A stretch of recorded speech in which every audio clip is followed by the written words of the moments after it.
আসসালামু আলাইকুম। আজকে ভিডিওতে দেখাবো কিভাবে মোবাইল দিয়ে এমএস ওয়ার্ড ব্যবহার করা যায়। How to use MS Word on your mobile phone. আমাদের অনেক ছোট ছোট কাজ আছে যা করতে কম্পিউটারের দোকানে যেতে হয়, কিন্তু আজকে আমি ফোন দিয়ে কিভাবে করতে হয় তা খুব সহজভাবে দেখাবো। প্রথমে প্লে স্টোর থেকে এমএস ওয়ার্ড অ্যাপটি ইনস্টল করে নিন। ইনস্টল করতে প্লে স্টোর সার্চ বক্সে এমএস অফিস লিখে সার্চ করুন। এমএস অফিস লিখে সার্চ করে স্ক্রিনে দেখানোটা ইনস্টল করুন।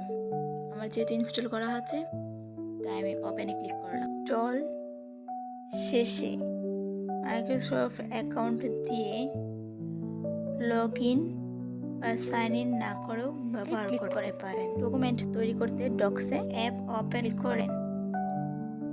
এখান থেকে ব্ল্যাঙ্ক পেজ বা টেমপ্লেট বেছে নিতে পারেন। ডকুমেন্ট টাইপ করতে আমি ব্ল্যাঙ্ক পেন টেমপ্লেট বেছে নিলাম।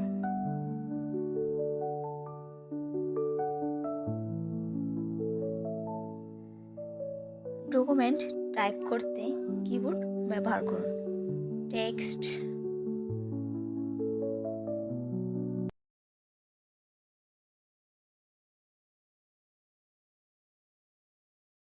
মোটা, আন্ডারলাইন, কালার চেঞ্জ ইত্যাদি করতে উপরের টুলবার ব্যবহার করুন। ইনসার্ট মেনু থেকে ছবি, টেবিল, শেপ ইত্যাদি যুক্ত করুন। ফাইলটি সংরক্ষণ করতে ফাইল থেকে সেভ এস বেছে নিন। আশা করি ভিডিওটি আপনাদের উপকারে এসেছে।